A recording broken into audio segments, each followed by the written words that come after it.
आज हम लोग करेंगे क्रॉस प्रोडक्ट। ठीक है, वेक्टर प्रोडक्ट हम लोगों ने देखा, सॉरी डॉट प्रोडक्ट बड़ा इजी था, क्रॉस प्रोडक्ट भी इजी है। ठीक है, ध्यान देना। मान लेते हैं दो वेक्टर है, एक क्रॉस ए और बी, दोनों का क्रॉस निकालना है। तो क्या हो जाएगा, डेफिनेशन क्या कहता है, मॉड ए मॉड बी, इसमें कॉस थीटा नहीं लेना है, साइन थीटा लीजिए। इतना सा से काम नहीं चलेगा, अगर इतना ले लेंगे तब तो आंसर क्या हो जाएगा, एक नंबर मिलेगा, क्योंकि ये भी एक नंबर है, ये भी एक नंबर है और ये भी एक नंबर है, तो एक नंबर मिलेगा। इसको एक एन कैप से मल्टीप्लाई करिए। ये एन कैप क्या है, एक थर्ड वेक्टर है जो कि ए और बी दोनों पर परपेंडिकुलर है, और इसका जो मॉडुलस है, समझ रहे हैं ना, लिखने का जरूरत नहीं है, 1 के इक्वल है, क्योंकि यूनिट वेक्टर है। फिर से एक बार समझ लीजिए, एक तीसरा वेक्टर जो कि वो इमेजिनरी है, समझ रहे हैं ना, ए और बी दोनों पे परपेंडिकुलर है, ए है बी है, समझ रहे हैं ना, दोनों पे परपेंडिकुलर है। क्लियर, एन कैप, इसका हमको कोई काम धाम नहीं है, दिमाग से हटा दीजिए। सिर्फ आपको याद रखना है कि ये डेफिनेशन है, कहीं इसका यूज होने वाला नहीं है। आपको पहले ही बोले थे, हम आपको कंफ्यूज नहीं करेंगे, बस आपको खाली बस याद रखना है, ए क्रॉस बी निकालेंगे तो डायरेक्शन कुछ और होगा, और बी क्रॉस ए करेंगे तो डायरेक्शन कुछ और होगा। और डायरेक्शन कैसे निकालते हैं, right hand thumb rule physics में पढ़े थे, बस वही चीज़ है, हटाइए, इससे ज़्यादा जानने की ज़रूरत नहीं है। ठीक है, अब मान लीजिए दो वेक्टर दिया हुआ है, 2i + 3j + 6k,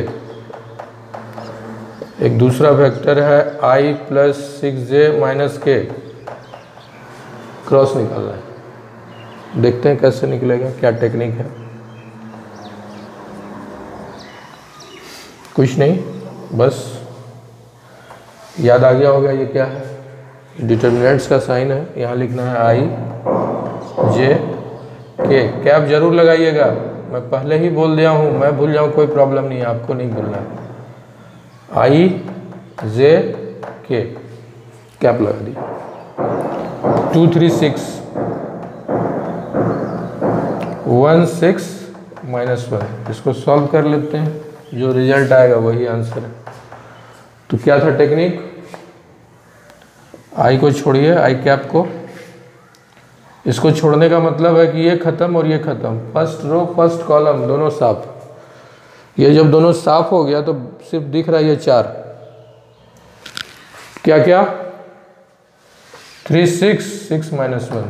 तो इसको कैसे सॉल्व करते हैं, -3 माइनस लगाना होता है 36, यानी कि -42। क्लियर,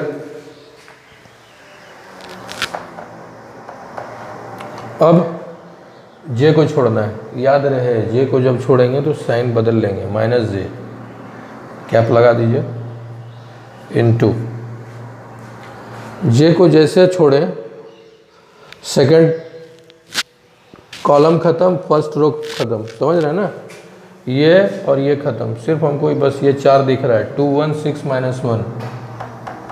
इसको सॉल्व करेंगे तो क्या होगा, -2 -6, तो क्या मिला, -8।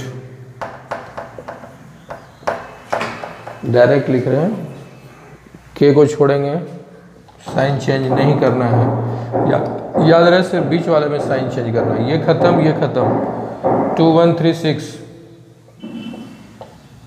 12 - 3 9, क्या रिजल्ट मिला, -42i + 8j प्लस हो गया +9k, कैप लगाना मत भूलिएगा। देख रहे हैं ना, A क्रॉस B एक नया वेक्टर मिला। ठीक है, समझ में आ गया? यहाँ तक में कोई डाउट नहीं? आगे बढ़ते हैं।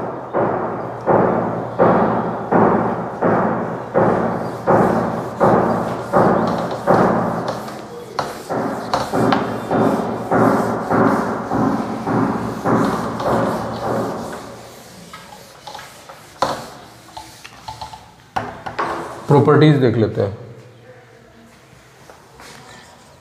ए क्रॉस बी और बी क्रॉस ए दोनों किसी भी हाल में इक्वल नहीं होगा।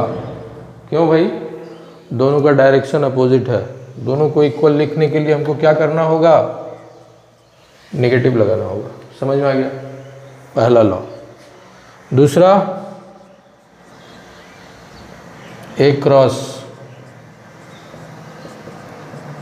डिस्ट्रीब्यूटिव होता है। ए क्रॉस बी प्लस ए क्रॉस सी। समझ में आ गया? दो मैन तो यही दो है, और क्या है भाई? बस और है, आते जाएगा सवाल में, छोटा छोटा चीज़ बताते चले जाएंगे जब हम लोग सवाल पढ़ेंगे। ठीक है, आगे देखते हैं। Area of a triangle.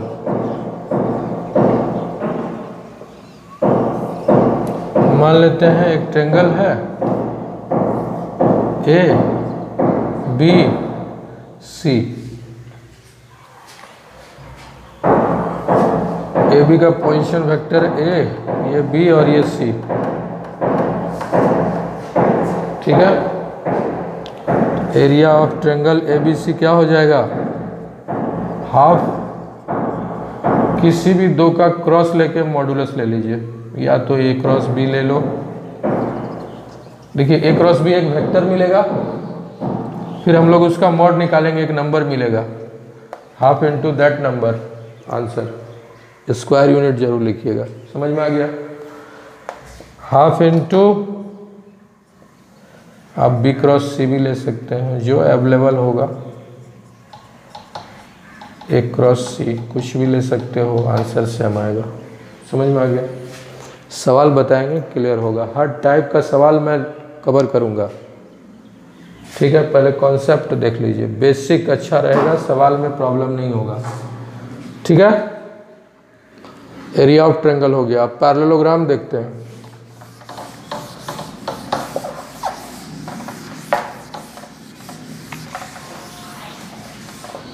Parallelogram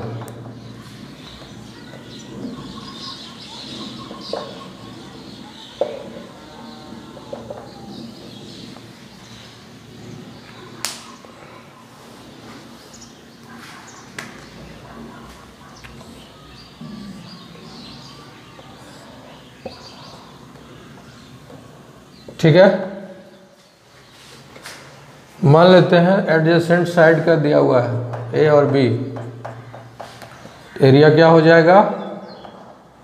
इसमें याद रहे हाफ नहीं लेना होता है, बस आपके दिमाग में चलना चाहिए लेंथ इनटू ब्रेथ। ए क्रॉस बी जो आएगा उसका मॉडुलस निकाल देना है, स्क्वायर यूनिट लिख दीजिएगा। क्लियर? कोई प्रॉब्लम नहीं है। पैरेललोग्राम का एरिया निकालने का एक टेक्निक और है।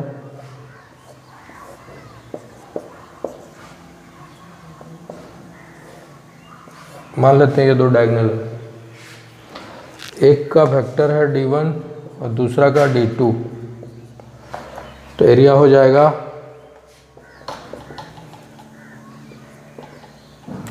हाफ लगाना होता है इसमें, d1 क्रॉस d2, इसका मॉडुलस ले लीजिएगा। समझ में आ गया? बड़ा इजी चीज़ है, सवाल करेंगे सब समझ में आएगा। ठीक है, और कुछ बच गया? कुछ नहीं बचा, अब सिर्फ सवाल देखना है। अगले सेक्शन में हम लोग इस पे क्वेश्चंस देखेंगे। ठीक है, आज इतना ही।